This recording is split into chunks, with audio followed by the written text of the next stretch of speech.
আসসালামু আলাইকুম প্রিয় দর্শক, কেমন আছেন আপনারা? আশা করছি আপনারা সকলে অনেক ভালো আছেন। আজকের এই ভিডিওতে আমি আপনাদেরকে দেখাবো কিভাবে খুব সহজেই আপনারা স্কেটিং শু চালানো শিখবেন।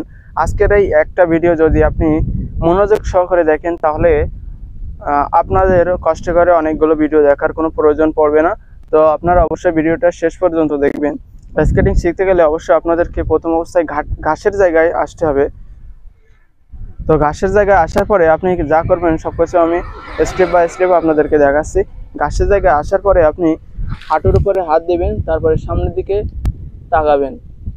আপনার লক্ষ্য থাকবে সামনের দিকে। আপনি হাঁটুর উপরে হাত দিয়ে মাজাটাকে এভাবে বাঁকা করবেন, তারপরে আস্তে আস্তে সামনের দিকে এগোনোর চেষ্টা করবেন, পাটাকে এভাবে বাঁকা করে। আমি আবার দেখাচ্ছি, পাটাকে অবশ্যই এরকম বাঁকা করে রাখবেন। আপনারা যদি আপনাদের পাটাকে সোজা রাখেন তাহলে কিন্তু পড়ে যাওয়ার সম্ভাবনা আছে, যে কারণে আপনাদের পাটাকে এভাবে বাঁকা রাখতে হবে।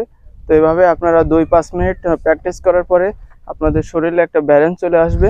তো ব্যালেন্স আসার পরে আপনারা যেটা করবেন, আপনারা একটু ইজি জায়গায় যাওয়ার চেষ্টা করবেন।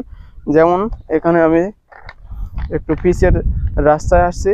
তো আপনারা চেষ্টা করবেন স্কুলের মাঠে বা স্কুলের বারান্দায় প্রথম অবস্থায় আপনারা রাস্তার পরে না আসার চেষ্টা করবেন, কারণ নতুন অবস্থায় আপনারা যখন স্কেটিং করবেন আপনারা ব্রেক পারবেন না, কন্ট্রোল করতে পারবেন না, আপনাদের বিপদ হওয়ার সম্ভাবনা আছে।